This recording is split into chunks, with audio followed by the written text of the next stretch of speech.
Hey there, and welcome to Home Studio Rescue. Sorry about that. The last time I tried to stream, the sound wasn't working, and so I think we are better off now. Today I'm going to be talking about why I struggle to release my own music, or just to finish it, really. And a lot of it has to do with just being stuck on making demos. So for me, I have a lot of ideas that I write. I'll be mixing a song or something like that, and I'll start playing the piano as it's bouncing, and I fire up Pro Tools, and I start recording quick. Some of them I worked on a good bit, and then it's saying that something's wrong with my Wi-Fi. Okay. So some of them I worked on a good bit. Also, if you are watching, please just comment and let me know that you can hear me. I think we're okay.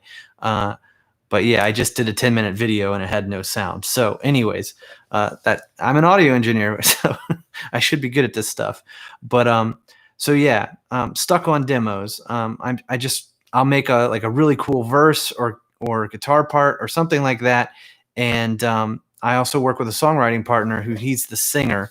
And so I kind of go back and forth with him and we just kind of whatever works, when we come up with something good, we usually just keep going on with it.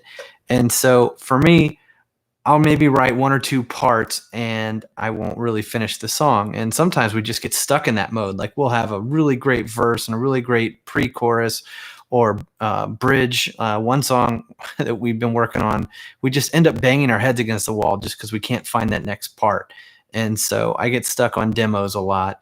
And then the other thing is I'm too busy trying to find that perfect part, which is basically what I'm talking about. I often do a lot better with songs when when I write like a verse, a chorus, and a bridge part, and I do that all in one sitting while inspiration's right there, and I'm not just working on one part forever, and I can just kind of capture that moment. And also, I think another important part is to actually be able to play. For me, it's piano and guitar. Be able to play those parts back to back, interchange them so you can transition and just kind of see how the feel of the song is.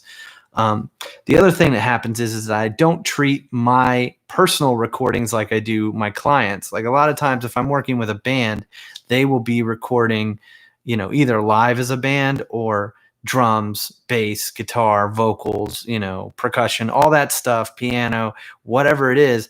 They finish all of their tracking before we start mixing. And for me, when I'm writing an idea, I end up producing it and adding plugins when I'm on my own. And what happens is I'm kind of mixing it while I'm producing it. And so I'll have 50 tracks or something like that. And so it just kind of becomes a problem when it actually comes time to mix the song.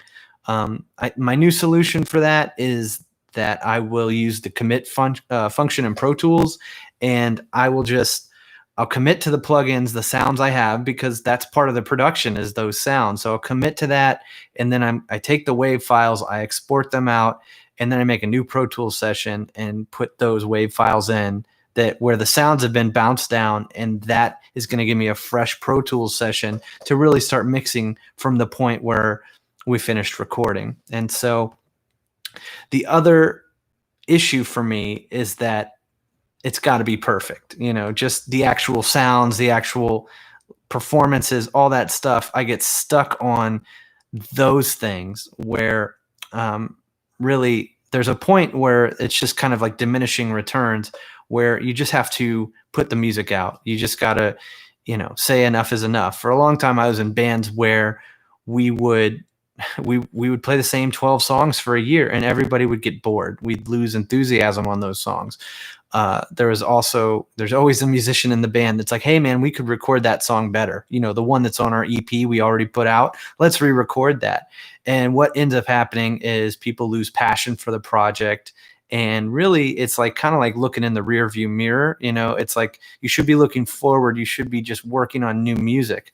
I'm not saying that you shouldn't finish anything, like finish the stuff. Once it's on an album, move on, make new music, just keep moving forward, because otherwise the passion for what you're doing or the project or the people in that project, it kind of hampers that. So for me, like today, I was listening to one of the songs I wrote a month ago. I hadn't listened to it in a little while. I took a little break from it, and I love it, and I just kept just push, repeat. And it's like, for me, that's exciting. It's fun to listen to the victories, to the things where it's like, wow, you make something and you're like, that's really cool.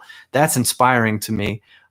So you need that. You got to move on from old songs, especially if you've put out an EP or they're already on, Spotify, whatever. Just move on from it, make new music, make new things. And that's going to help, make everyone in the project more excited. And that was basically my message, is don't stay stuck on one song, like Jay-Z said, it's on to the next, let's just move forward. And so that's pretty much my message for today. I have a PDF on homestudiorescue.com, the website that it's like a blog post basically, and it's my first blog. So if you're watching and you've stuck around this long, I really do appreciate it. So I do have a post for this why I struggle on releasing my own music. I also have a pre-production checklist for recording that's free on my website. If you could go and just download that there, it would be awesome if you leave me a comment, like, and subscribe. I'm going to try to do Facebook Live a little bit more, and I'm going to hopefully be putting out a video tomorrow. So if you could leave me a comment, I guess I'll just hang out for a minute and see if anyone has anything to say, any questions. Really, a little bit about this channel is I've created this channel really to just help you mix and record your own music at home with the equipment that you have. I'm not gonna tell you to go buy a Neve, like a really expensive preamp or $1,000 tube mic or anything like that. I am going to review plugins, and I have some gear here as well. A little bit of my story is I ended up spending like tens of thousands of dollars on recording gear over the past 15 years. And really, I did that, and I came to the conclusion that that's not the answer. And that really, when you record music, it's more about the song, the performer, the instrument, the room, all that stuff. That all comes way before the recording gear. And so that's what I'm trying to do, is save you from spending all this money on gear, and hopefully, steering you guys more into stuff that's in a reasonable budget and things that have value and that will add value to your music and make it easier for you without having to break the bank. And so with that said, I think I'm going to wrap it up. Like I said, homestudiorescue.com. Please check his